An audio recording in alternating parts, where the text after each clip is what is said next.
What is your life's work? And work can have always a positive or a negative meaning, or a good or a bad meaning. It's what I consider, I think a work, it would be where I focus, where I put my energy, my attention, and what's my real purpose.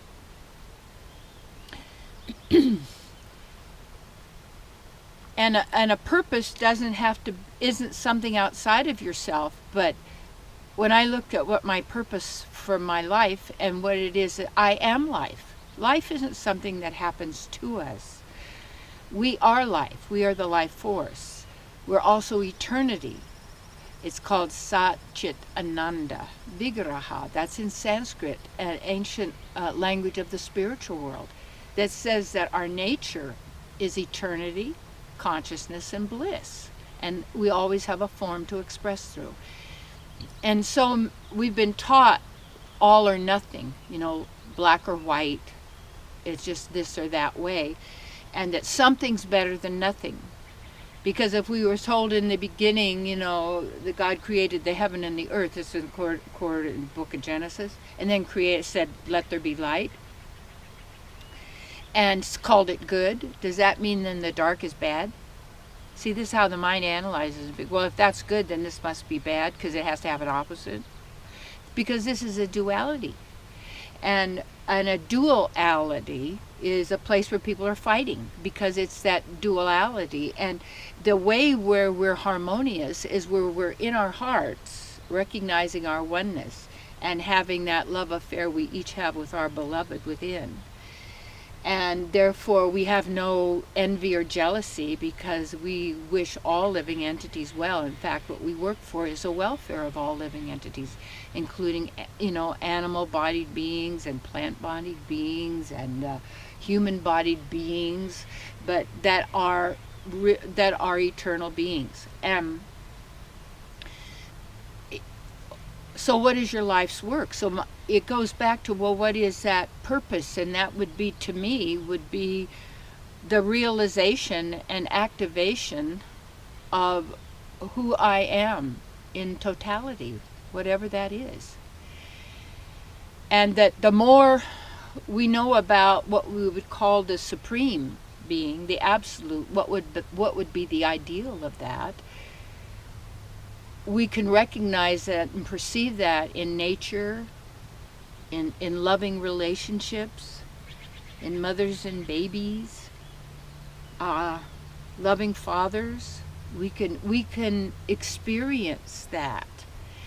And when we notice an experience where there's so much opposite from that, this is the duality.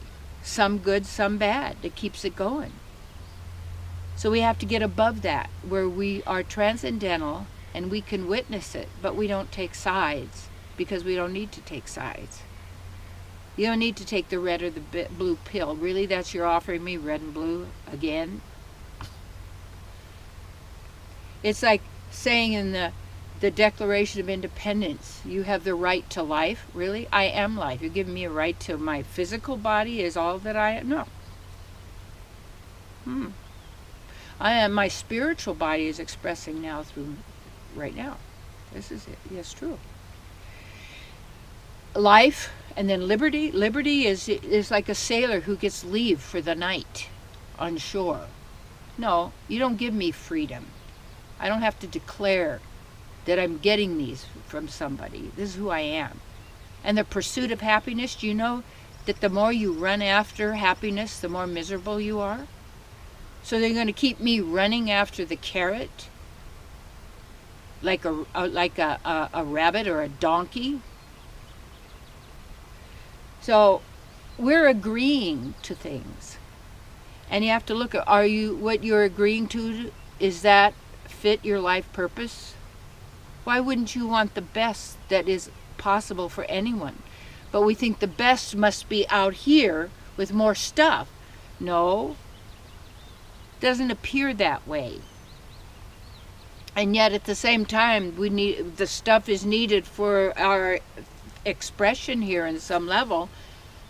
but where the real pleasure is in the soul, love of God, your supreme being, source, your partner that you are one with and different. Just like when the lover and the beloved are making love, we don't know who the lover is and who the beloved is. But we recognize the distinctions at certain levels as we also go beyond the distinctions. But the distinctions are a step. And when we've made that step, that means all the studies that we do, the courses and classes that we take, the books that we've read, and all of that, no one cares more about you than you do, forever, eternal. You are eternity. You cannot die. You are the ever-ready energy bunny forever. You generate energy, electricity, light. And so, wouldn't someone who wanted to control need to control your mind and your power and direct it to where they want it? How about if you direct the power to where you want it? Empower yourself. And that empower yourself, we think, well, I am the body, so I'll do whatever it takes to get all the riches for the body, for sense gratification, 5 sense gratification, that always leads to more misery. And when you have soul satisfaction, you also have sense gratification, but it's always the finest quality. It's all divine then. Divine is a state of mind. And your mind is your best friend when it's divine mind, but the worst enemy when you're letting the thoughts and these beliefs run you. So what is your purpose? To have and to experience all that you are and capable of being. The Egyptians were using 360 senses, and people only are recognizing 5 or 6, or that those 5 or 6 are limited. Ingo Swann, in his book, The Secrets of Power, really amazing, talked about at least 32 powers and abilities that are, we call supernatural, or actually intuitive. And all of this is giving us feedback right into the knowing, right where we are. And when we have so many noises around us, so much traffic, and all of this, just going, where are you? So, well, I can't get out into nature, I gotta hurry. What's the mind? It's driving you, not your friend. It's the greatest terrorist weapon ever invented. And it's an invention. So yeah, when you look at what your purpose is, what your life's work, it's you. Developing your relationship with the true relationship with yourself. And the self of every self we call Source or God, whatever name. Yeah. Now, then life, your life becomes a grand adventure. Self-discovery, self-expression, all those talents and abilities that you have, and who you really are. You say, well, I can't be who I am. Why not? Well, yeah, there you go. That's why.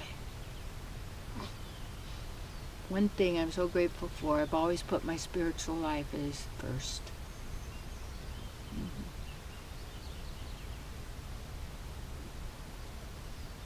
And then it's all for the many as well.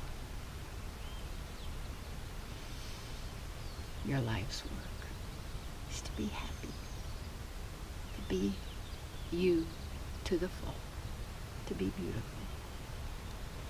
Shine on.